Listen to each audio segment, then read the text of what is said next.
magluluto. So, kung hindi pa kayo nakapag-subscribe sa akin, mag-subscribe na kayo para tuloy-tuloy ang pag-update ng ating mga videos. Kaya guys, mag-isa na tayo ng bawang.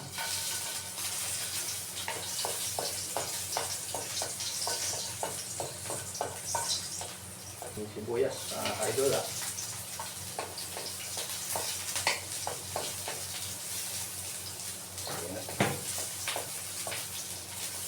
Bawang sibuyas lang mga kaidol.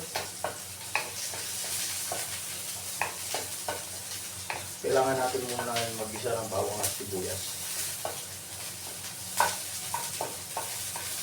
Ayan. Tingnan natin yan. Tapos ang ating bawang sibuyas, ito na ilalagay natin. Ang palaya.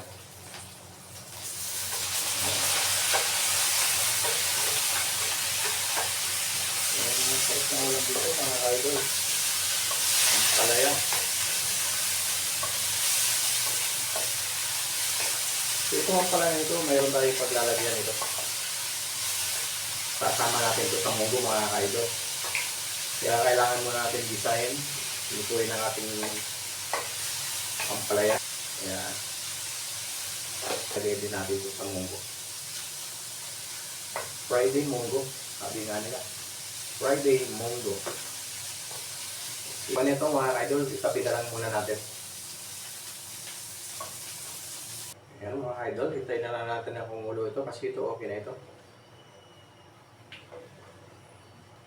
So ayan mga idol, kung pulo na siya, lalagay na natin yung ating ginisang ampalaya.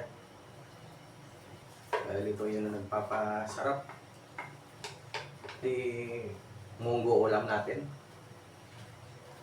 So mga hindi pa nakapag-follow at nakapag-subscribe, subscribe na kayo. Chicharon mga idol. Sa munggo talaga kailangan may chicharon.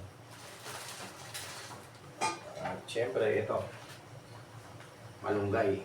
Hindi nawawalang munggo sa malunggay mga kadol. Yung iba, kung hindi ko alam kung ano sinasawag nila sa munggo kapag sila nagluluto ng munggo. Ako malunggay talaga. Malunggay hinihingi ulit sa kapitbahay ko mga idol. Isang ilagay na natin. Bitchin mga idol. So ayan, thank you for watching mga idol. Okay na to.